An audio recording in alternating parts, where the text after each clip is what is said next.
Welcome back. Welcome back to the Detroit is Different podcast studios. Hosted Kari Frazier here as usual, but I'm bringing somebody back, and this is actually for, in a lot of ways, somebody that's been foundational to a lot of things.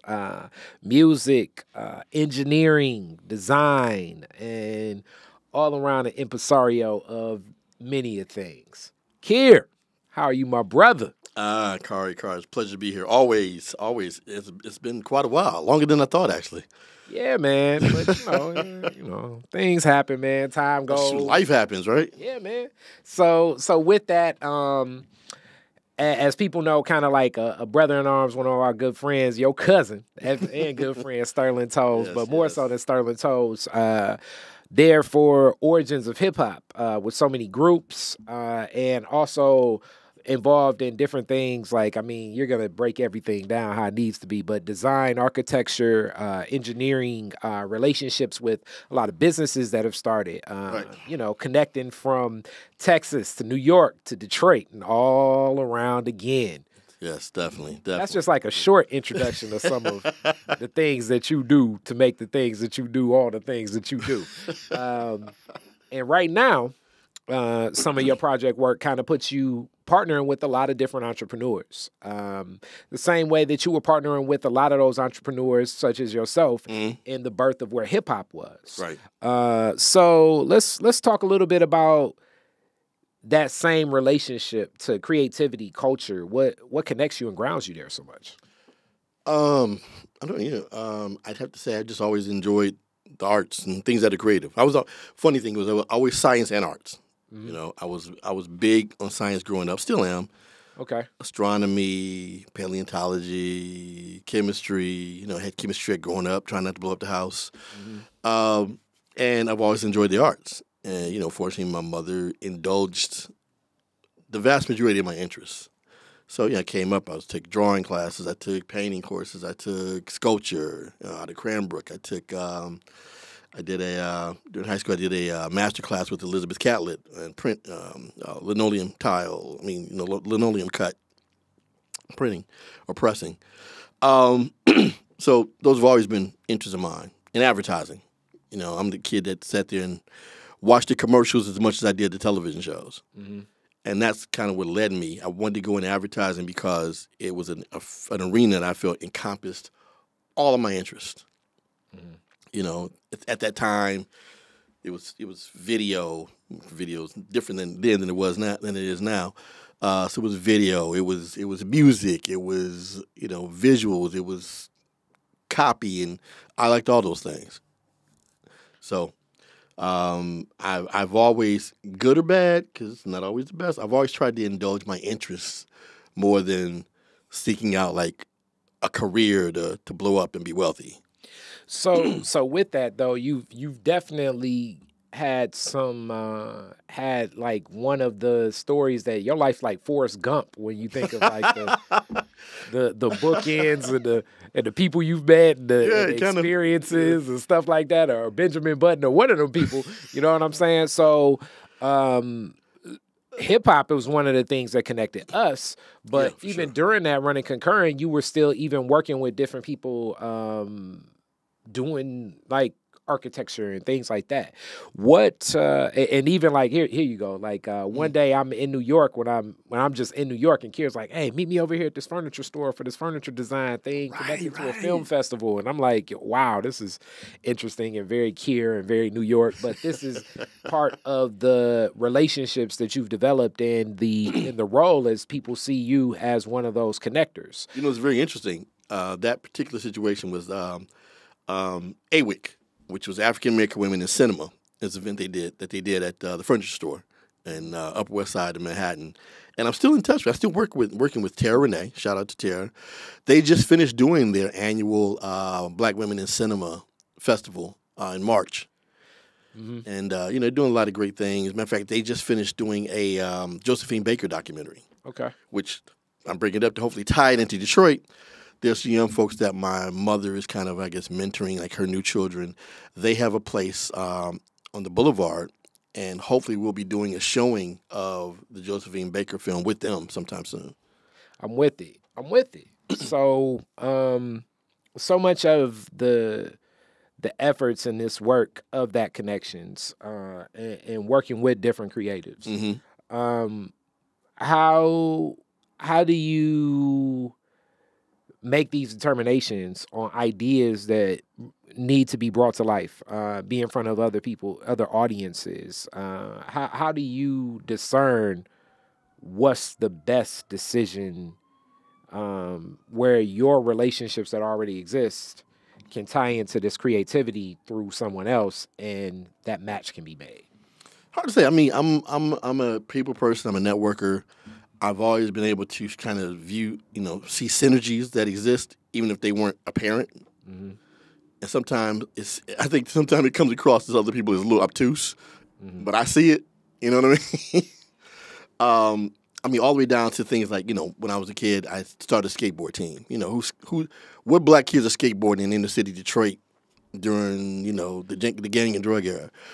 You know, Same thing with how I started the promotions company. Who's thinking about hip hop in Texas in the early stages? But I kind of just see links to certain things or even certain people. Mm-hmm.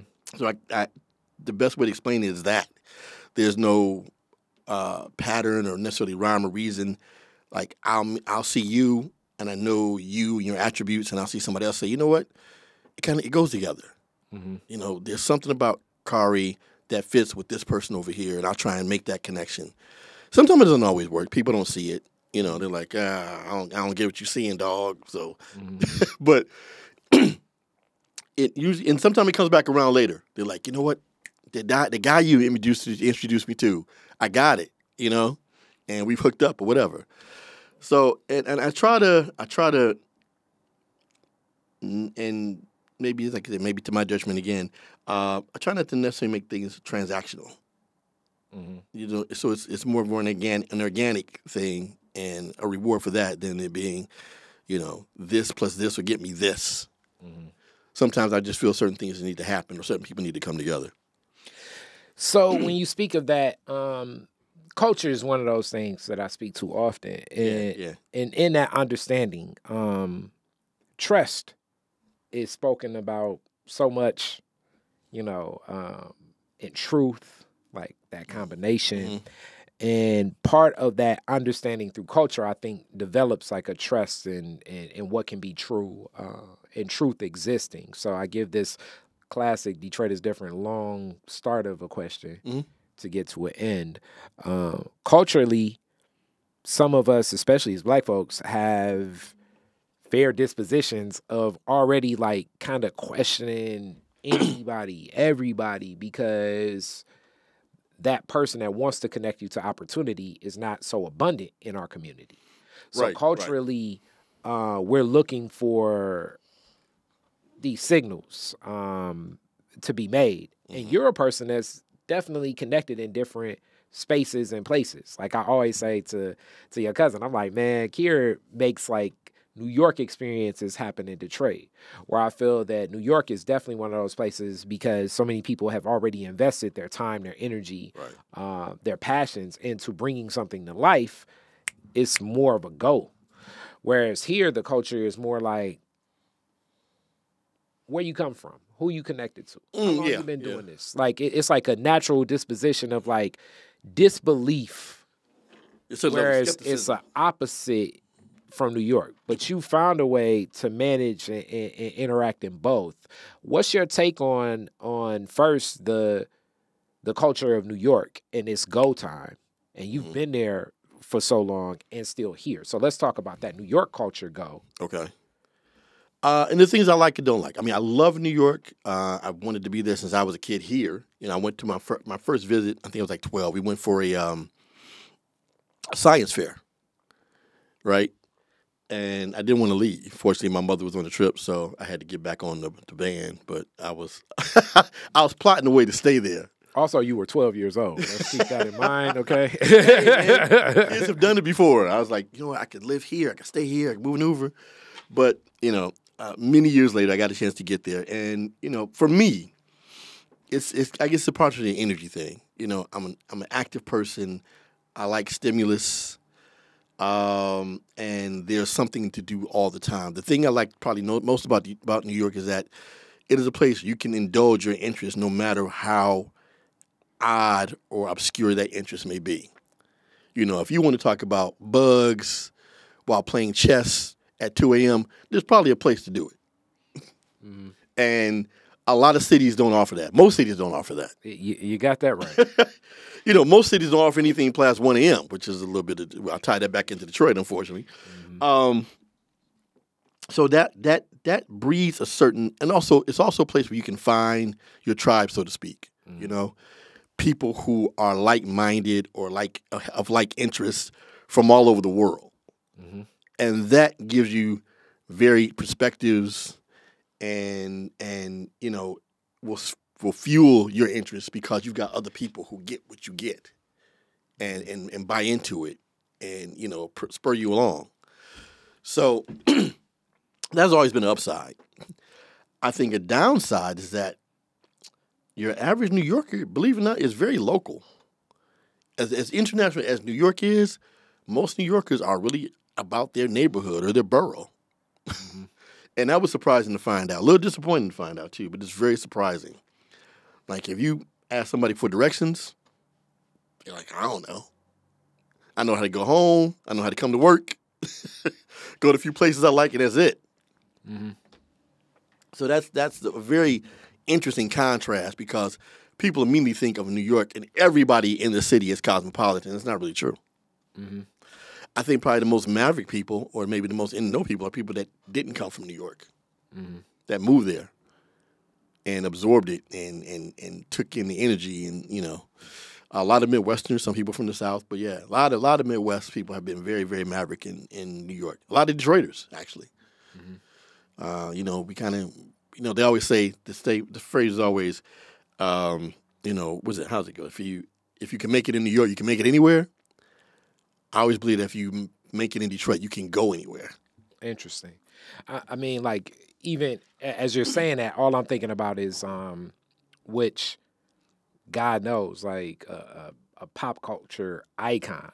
Mm-hmm. But I definitely think of, like, okay, Madonna in Rochester is obviously, like, some of that creativity is there. But right. Then getting to New York in that scene at that time pour so much more into, like,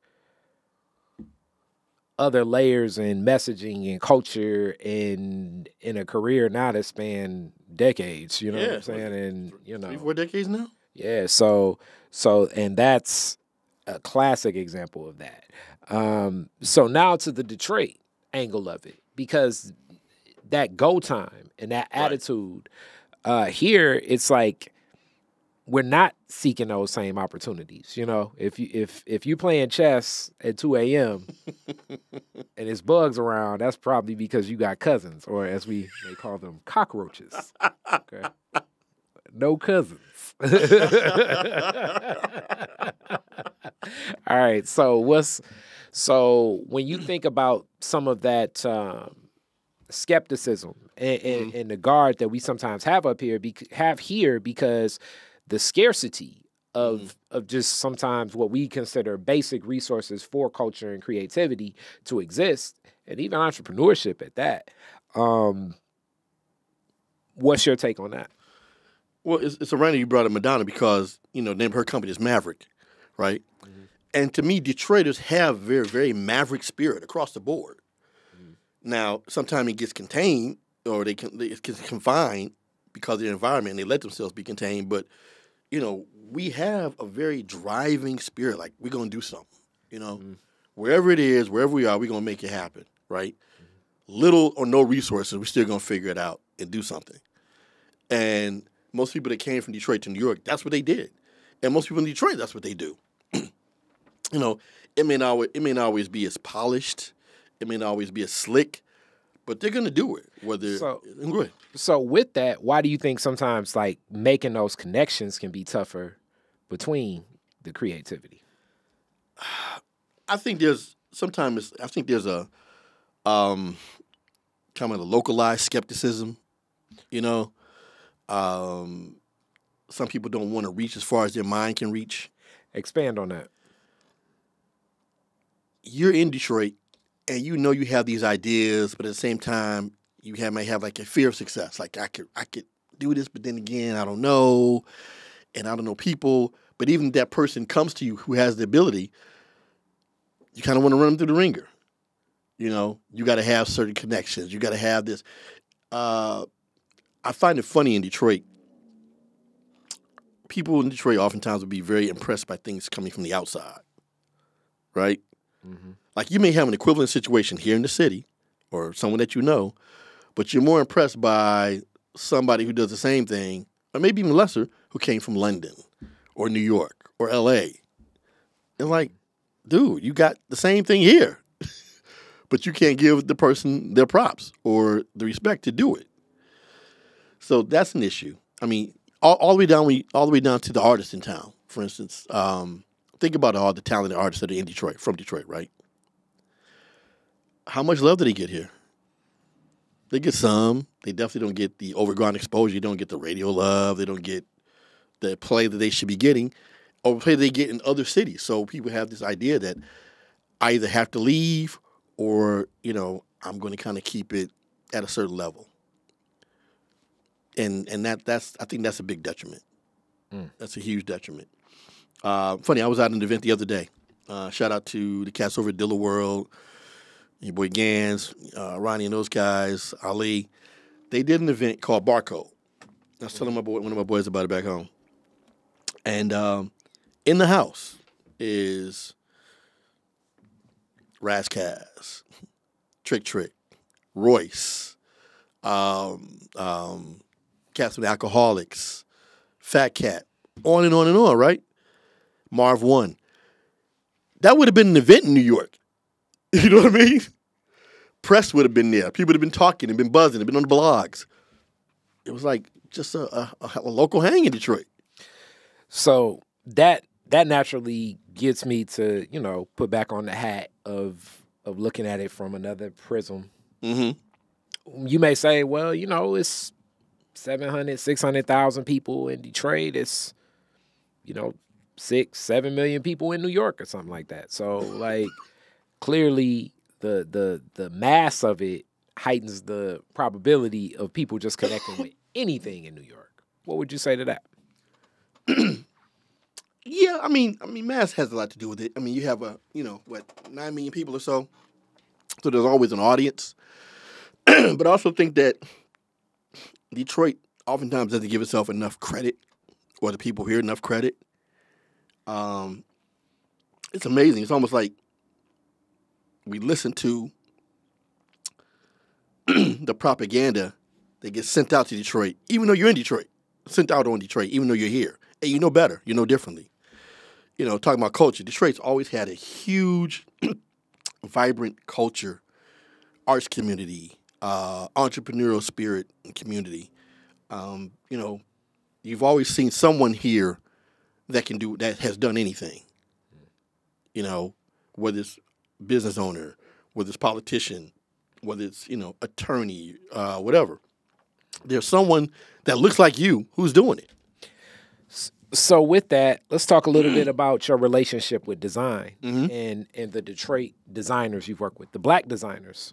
When did this relationship become a little bit more solidified, and what's happening that we should know about the world of design? Because, you know, for us that aren't connecting to it, it's a world here connected to that. Right. And we just don't know. Well, just tap back into this, the plethora of talent here in Detroit, period. You know, I'm currently the executive director of the Organization of Black Designers, which got started by a brother named David Rice, who's originally from Ohio, but David's, I guess, an honorary Detroiter because he went to design school here at CCS.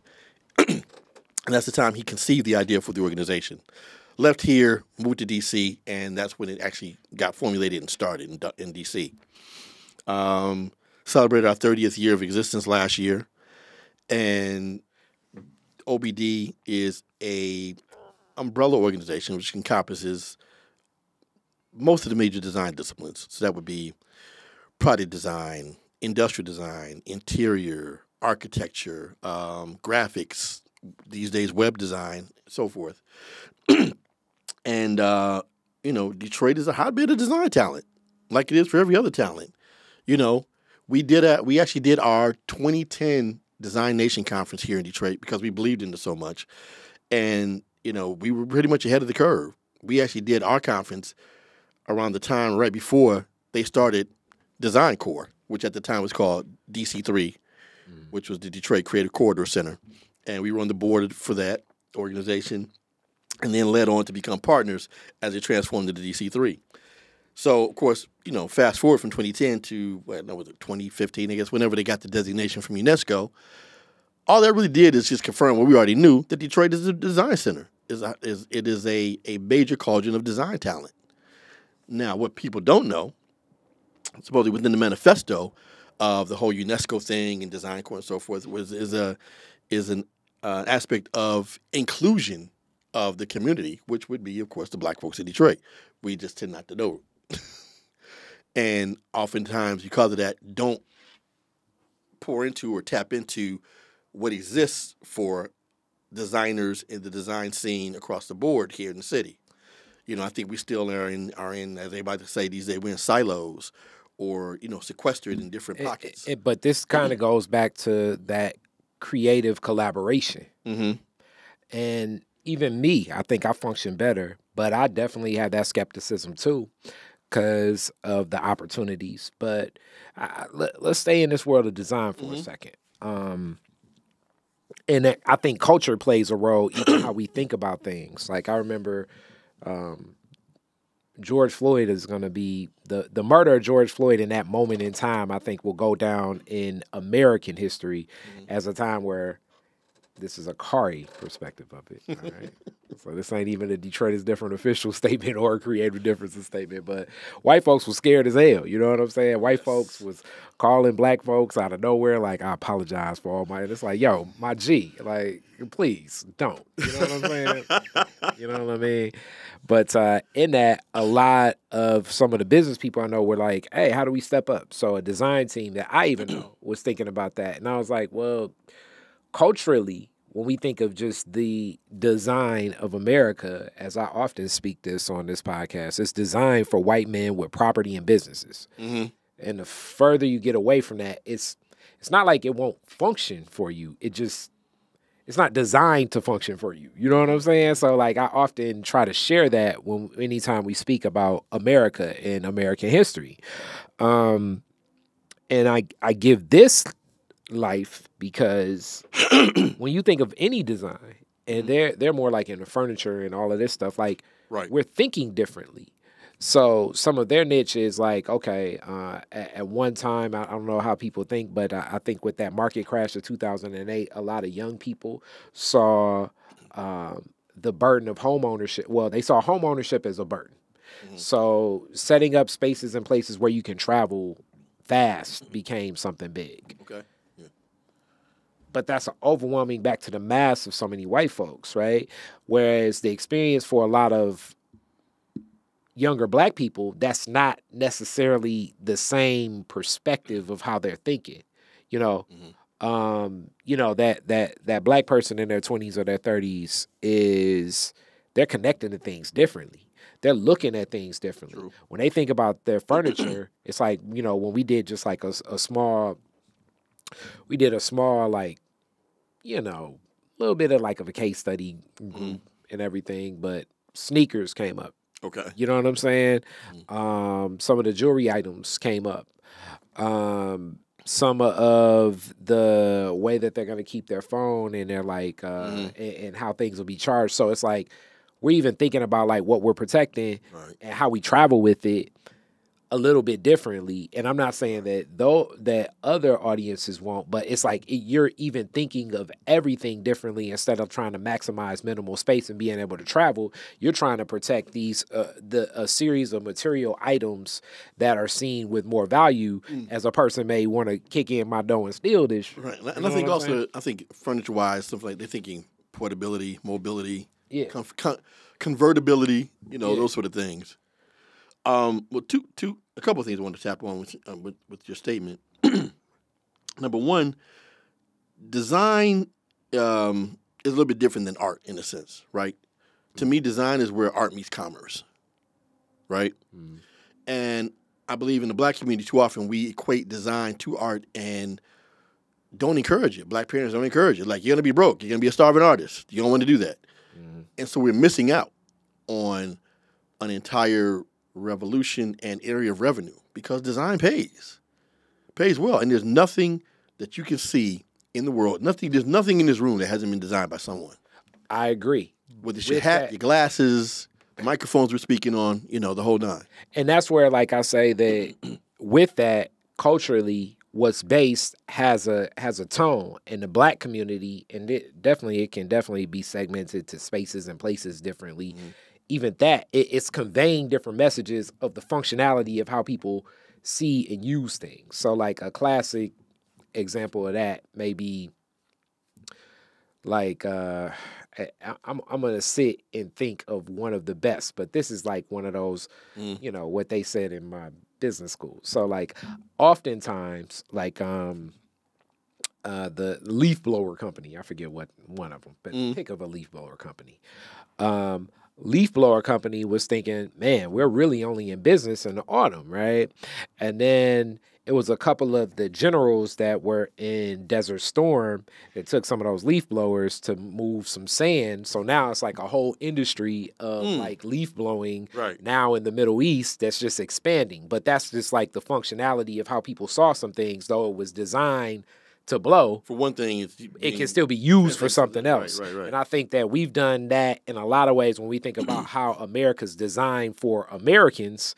But then when it comes into the black community, it takes on a different flow and our own functionality of how we use with this. And it's other things that can go right into the core when you can tell, black person did this.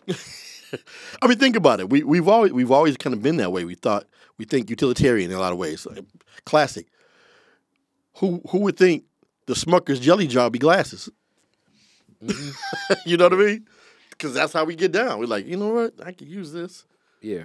And it takes on another life. It takes on another utility. So, and that sort of thing will lead to something else. Will lead to another iteration of a design idea. So, and when we speak of design, and I'm now going to shift over to like things like when we think of customizing things, like a classic black example now, New York, Dapper Dan. Okay. Is almost like a classic example of like, okay, I'm liking some of these patterns of this high-end fashion stuff. Right. But it ain't cut like I like it. Right. I don't like fit. The gear it don't fit like I need it to fit. You know what I'm saying? I need it to be bam. And now it's set the world like on its ear. Well, he dealt with a lot of legal troubles because, quite a bit long before this happened. Yeah. But now it's like embraced, but it's set the trend as even at that point in time, some of those same people were like, oh, I want to see the redesign that's designed for our community going back to their community. You know what I'm saying? Right. So when it comes to this, that type of creativity, connectors like you, where do connectors like you get audiences on the same page? Because some people will just say, look, these white folks just ain't gonna not understand. And some people are gonna say, hey, man, you can't do that to this design. Like, how do you bridge the gap in situations like that? Well, I don't even just bridging the gap. We're gonna do what we're gonna do, black folks. I agree. We're gonna be ingenious. Yeah. We're gonna be utilitarian. We're gonna make stuff work for our environment. I always say, my own statement is that, people make shit, but we make shit cool. Constantly. And no matter if people aren't on it yet, at some point they're gonna jump on whatever we're doing or whatever we come up with and create. So sometimes it's a matter of just doing your thing and waiting around. Sometimes you can push the conversation forward, We try with the we try to push the conversation forward or make it of the time. Like, hey, you should see this and make these two things go together, right? Not always the easiest thing.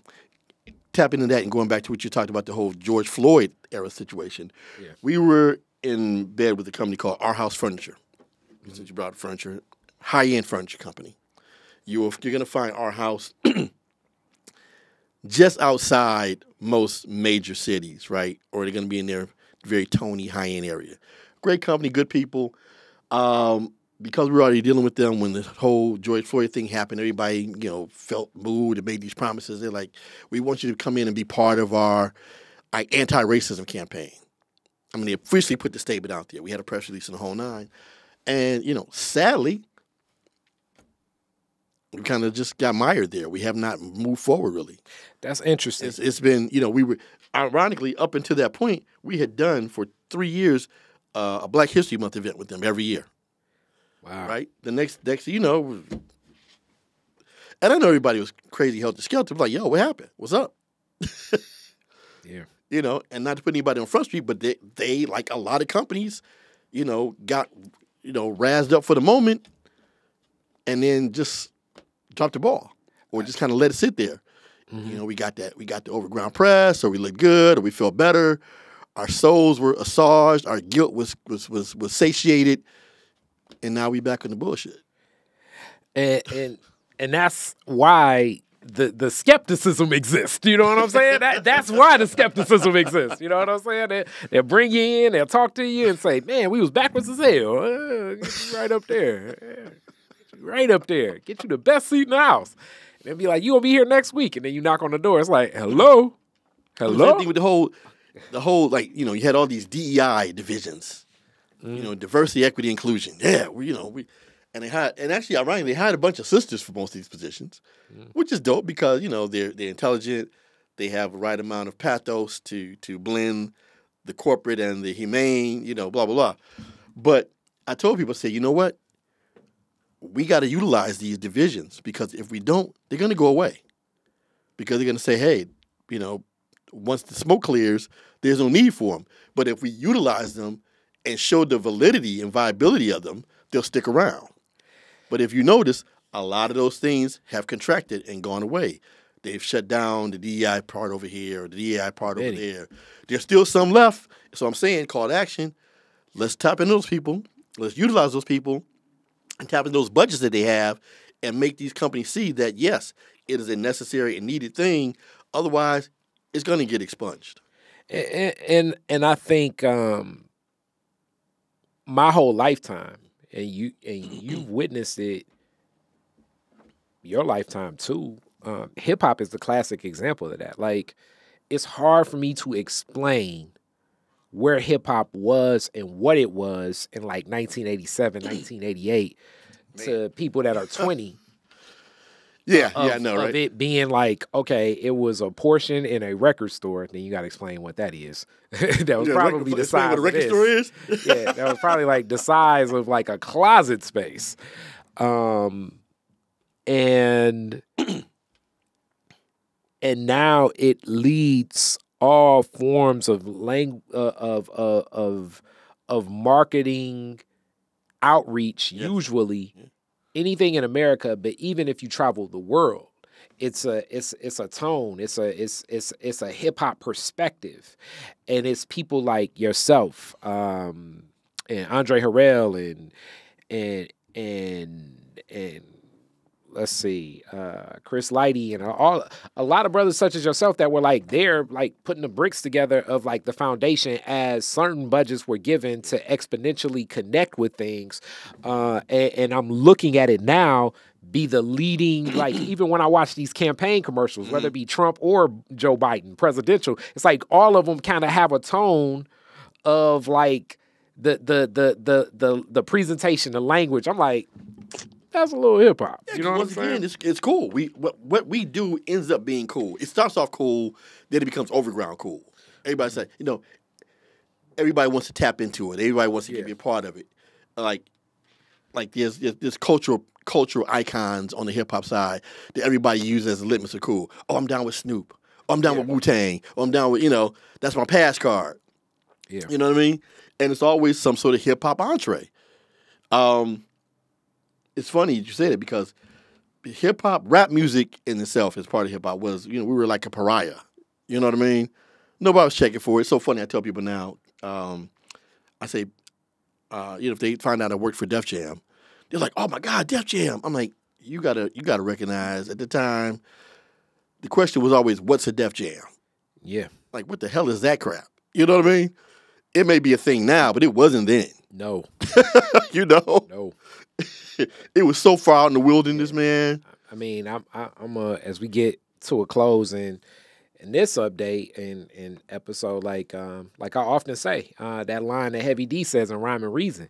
Not only did you have to sell that you're a good rapper, you had to sell that rap was something worth listening to itself. So that's like a double, you know what I'm saying? That's like, not only do I have to say I'm good at this, I got to say it itself is good. Yeah, exactly. Is it viable? I mean, people didn't want to hear it. At least they said they thought people didn't want to hear it. You know, if you happen to have a rap in a song, they're like, can you send us the version without the rap? Yeah. You know, all our airplay got relegated till after 8 p.m., yeah. Or it was on little tiny stations, community stations, college stations. Yep. You know, you had to really, really get out there, press it for it to get some sort of overground acknowledgement exposure. And so many relationships since then. So with that in close, let's go back to design. What's going to be next for the organization? What do you see? What's coming? When's the conference this year? How do people connect? Okay. What's coming? As everybody knows, you know, AI is in everybody's face. Yeah. You know, and there's so much debate within that realm. Like, is it real design? Are you being a real designer? Mm-hmm. You know, what happened to having a pencil or pen in your hand actually creating, as opposed to I'm telling the computer what to create for me? You know, there's a whole range of issues within that realm, right? Are designers capable of doing it better? Because they have design language and design thought process. You know, that's an aspect of it. I've been having conversations with people a lot lately. We're working on doing our next conference in the fall. Looking at Atlanta. Okay. We definitely have to do some stuff. We're working on some things to do here for Design Month in September. We're still part of Design Core and that whole situation, so trying to solidify those things. As far as being reached, we can be reached directly at www.obd.org, or you can Google us. We're on Facebook. We're on Instagram, and we're there. We're not utilizing Instagram probably to the level we should be, but we're reachable. There you go. You know, we do a lot of interface directly. We do a lot. We still, people can call us up. So we're, like I said, we are a direct situation. We are where we've always been, and that's been a resource for designers. That's what's up. Whether it's peer-to-peer situations, whether it's mentoring situations, we actually have a job board on our website. You can go there. We have an internship board also on the website. So, you know, people who are out there looking to really jump in, they can, or they can just call us up and say, hey, we want to do this, or we want to do that. You know, we've had designers who've come through us since high school or college. Someone like Earl Lucas, who was a lead designer at Ford and Lincoln. Earl's been with, you know, since he was in college. We've had, a Dre Clemens, who people know around town. Dre's also known the hip-hop scene from being in Detroit Most Wanted. Yeah. But he's a star designer globally. Dre designed the Real Lemon juice bottle. Cool. He designed the 32-ounce Arizona iced tea bottle. Okay. He's designed stuff for most of the auto companies, for Prada. He's now overseeing the design work for the Fab Five clothing line. Cool. So yeah, it's moving forward. We want to snag all those incredibly brilliant and talented young folks in Detroit who are thinking about being in design. Yo, y'all heard it. I've had them here. We've talked music so much. I wanted to talk some design. That's some real game. So if you know your way around that Adobe suite, tap in. Thank you so much, Keir. Always happy to be here. Always, you know, a chance to share any sort of conversation with you is always a interesting and fun thing. Got that right. Yes. And when you coming back to hang out in New York?